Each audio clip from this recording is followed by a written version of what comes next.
كان السلطان محمود الغزنوي على رأس جيش كبير في طريقه للهند من أجل هدم صنم عظيم يدعى سمنات.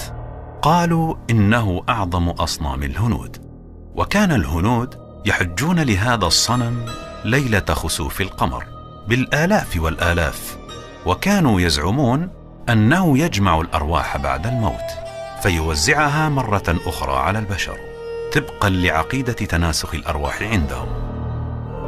ماذا فعل العدو مع الحصار اليوم يا أمير الجيوش؟ مولانا السلطان، الهنود على استعداد للموت بالملايين هذه المرة في سبيل الدفاع عن صنمهم الأكبر سمنات، ونحن على استعداد للموت في سبيل تطهير البلاد من عبادة الأوثان والدعوة إلى عبادة الله الواحد القهار. مولانا يمين الدولة، كم فتح الله عليك من ممالك وكم هدمت من أوثان، ولكن في هذه الحملة أنفقنا جل خزائن المملكة وما زلنا خلف الأسوار، وقد غضبت الهند كلها من شرقها لغربها وانتفضت حمية لصنمهم سمنات. وما هي مشورتك يا أمير الجيوش؟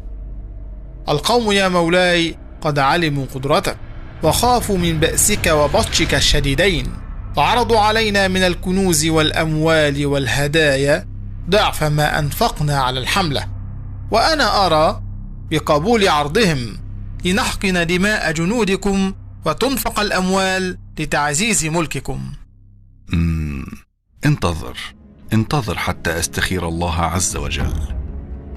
وصلى السلطان ركعتي استخارة، ثم نادى على قائد الجيش: اسمع يا أمير الجيوش، إني فكرت في الأمر الذي ذكر، فرأيت أنه إذا نوديت يوم القيامة أين محمود الذي كسر الصنم، والله أحب إلي من أن يقال أين محمود الذي ترك الصنم لأجل مال يناله من الدنيا. وفي شهر ذي القعدة من عام 416 للهجرة انتصر جيش السلطان محمود الغزنوي على الهنود بعد معركة كبيرة فاصلة، ودخل السلطان محمود المعبد وحطم الصنم الأكبر، فكانت المفاجأة أنه وجد عليه وفيه من الجواهر النفيسة والذهب ما يزيد على ما أنفقه في الحملة بأضعاف مضاعفة. أراد السلطان محمود الآخرة فأكرمه الله في الدنيا بالنصر والرزق الوفير والذكر الحسن.